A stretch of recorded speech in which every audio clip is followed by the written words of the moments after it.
misaotranao jeso malalo tratrizao fotona mamizao ianaranay antongotrao izahay izay mpianatrao koambitenenare jeso malalo izahay iaino tsaranao ka irote niavy aminao itoetsapetsakao amponaya koambitenenare jeso malalo izahay iaino tsaranao ka irote niavy aminao itoetsapetsakao amponaya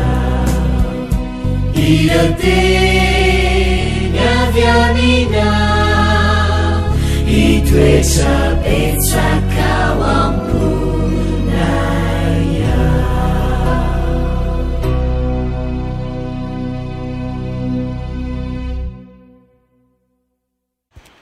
Miarabantsika tsereray avy indray tonga eto amin'ny fandraisana lesona ho an'ny tanora zokiny isika amin'ity alahady ity soan'andriamanitra trano isika izay mbola manome atsika ny fahamarinana sy ny heriny amin'ny fianarana ten'andriamanitra alohanderantsika ny amin'ny lesona ny hoe dia hivavaka isika itompandriamanitra eo mbola velom-pisaorana anao izahay satria mbola nomenao izao fotoana manokana izao ahafahanay mandray ny teninao mety izenao tompo amela ny fahatsoana sy ny elokay fa tsy mendrika anao izay aoka ny fanainao masina hiasa ao amin'ny tsirairay avy ka ho tanoloanaka ny fonay anjaka ny teninao ka nova ny fomba fanaonay ny fomba fijerinay ary ihany koa mba vavolombelonao naiza tokoa na izahay tonoana sy angatanay minaran'i Jesosy amen.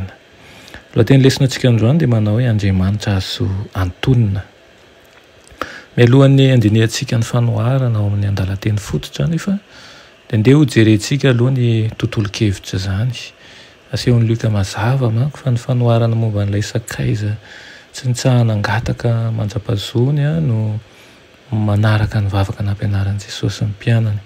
Io vavaka io izay fantatra amin'ny hoe vavaka nampianaran'ny tompo no maneho fa azo n'izay rehetra mitady azy antonina tokoa Andriamanitra. Ao amin'ny vavaka nampianaran'ny tompo no anasana antsika hiantso an'Andriamanitra hoe ray itsika. Manantona Andriamanitra isika rehefa mandray ny fitiavana itsika. Izany no manintona antsika hanantona azy amin'ny fivavahana. Izao ny teny voalohany amin'ilay vavaka nampianaran'ny tompo manao hoe ray io. Asaina isika resaka amin'ny ilay persona izay any amin'ny toerana anankiray manokana. Voalaza manokana ny mahany an-danitra an'Andriamanitra any amin'ireo filazantsara hafa. Mazava loatra fa tsy voafetra ho ao amin'ny toerana anankiray fotsiny Andriamanitra satria anarantsika amin'ny soratra masina ny manerana ny tontolo azy. Misy karazam-pivavahana hafa tanteraka nefa izay mampianatra fa hery iray hita ao anatin'ny natiora Andriamanitra ary ao anatin'ny tsirairay avy amintsika koa antsoina hoe panteisma izany fampianarana izany izay mitarika ny olona hitady an'Andriamanitra ao anatin'ny tenany kanefa tsy toy izany nampianaran'i Jesosy atsika mivavaka. Ampianaran'ny Baiboly fa feno ara-tsim-panahy ny fon'olombelona sady mamitaka mihoatra noho ny zavatra rehetra. Midika izany fa tsy azontsika hitokinana ao anatintsika fa ilayntsika ny manankina ny fontsika amin'ny hery ivelan'ny tenantsika. Tsy afaka nifandray amin'Andriamanitra isika raha tsy manantona azy amin'ny fianteherana tanteraka.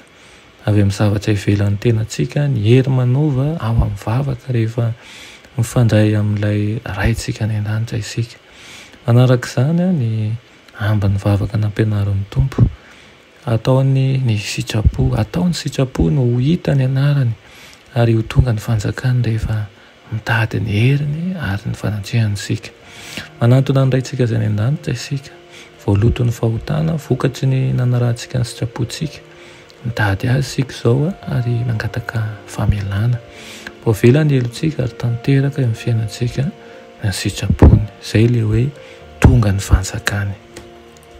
Iriko dia ny andinianao lalina ihany koa an'ilay vavaka nampianaran'ny tompo sy ny atsapahanao izany fitiavan'i Jesosy mampianatra vavaka izany mba ahafahantsika mifandray amin'ilay ray tahaka azy mifandray amin'ny ray ihany koa.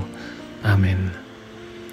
Ry tompotianay eo mbola isoranay manokana trany ianao ny fitantananao ny fitsimbiananao ary koa ny fanatsiananay ampianarinao ifanay amin'ilay ray izahay atao votsapanay lalina fa sarobe tokoa izany ary tsy misy vavaka tsara mihoatra n'ilay vavaka nampianarinao ka aoka hoe tany ny fanainao masina trany izay ny amin'izany aminaran'i Jesosy amen.